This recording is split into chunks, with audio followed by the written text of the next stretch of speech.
Welcome back, and on the last day of our French holiday we've come to Barfleur.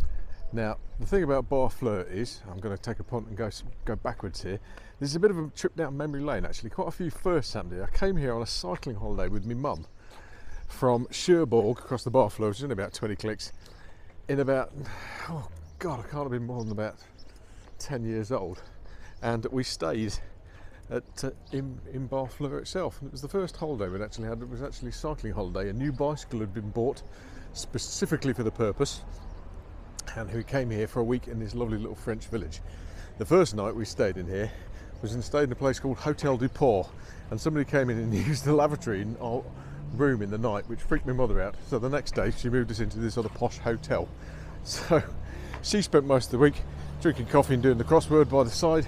I spent most of the week fishing. Also, another sort of formative moment that I still remember even this day is this was the first place where I was allowed to have a knife, a tiny little razor sharp opinel that that had to be used under, that could only be used under maternal scrutiny. Anyway, scrutiny or no, this knife actually got used, and I've been using opinels ever since. So yeah, join us as we come back for a little walk around Barfleur. Things have changed. It's been like 40 years since I've been here. The actual look of the place hasn't at all. After moving out of the Hotel du Port, which was a bit of a dumping old place, but that was the first place I ever tasted malt frit, which is where I acquired my taste for barnacles and chips, we moved into this flash hotel here, where I distinguished myself yet further by not liking any of the food. So yeah, keep going with us as we're going to have a little look at Barfleur. This is the Hotel the Conqueror, Chambre d'Hôte de Charme, where we stayed after we decided we'd move out of the Hotel du Port, which is just up here on the left. This Dirty Great Play Park has since sprouted up out of here, and the place seems an awful lot busier. It was just a sleepy little fishing village last time we were here, but I guess everything moves on, doesn't it? Now here we have one of the scenic gems here. We've got Barfleur Harbour, and the water is lovely and clear. Just at that harbour marker mole you can see in the background there, let me get a little bit closer, was where we got painted into a lovely picture once, and where I caught my first eel. Swimming around in the harbour there you can actually see, I think it might be a sea bass.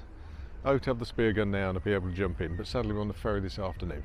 So we're going to carry on our little tour and see what we can see. So yeah, here we are. This little harbour mole is where my mother used to sit with her coffee and a crossword while I used to fish off the end. And that's not a bad way to spend a day. I'm just going to move a little bit further over. Water here looks lovely and clear, and all these scallop dredging boats out here look like they're still a working fleet. As you can tell from the otter boards and all the tack that they've got there, it's still a fishing port.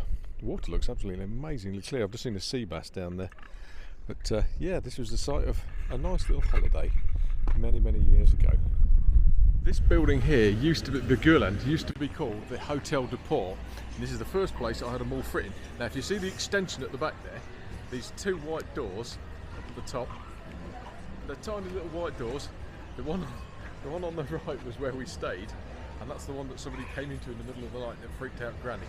So yeah, this is the back of what used to be the Hotel du Port. Insalubrious dockside accommodation. And it doesn't look like they've changed it much. So there you go, Hotel.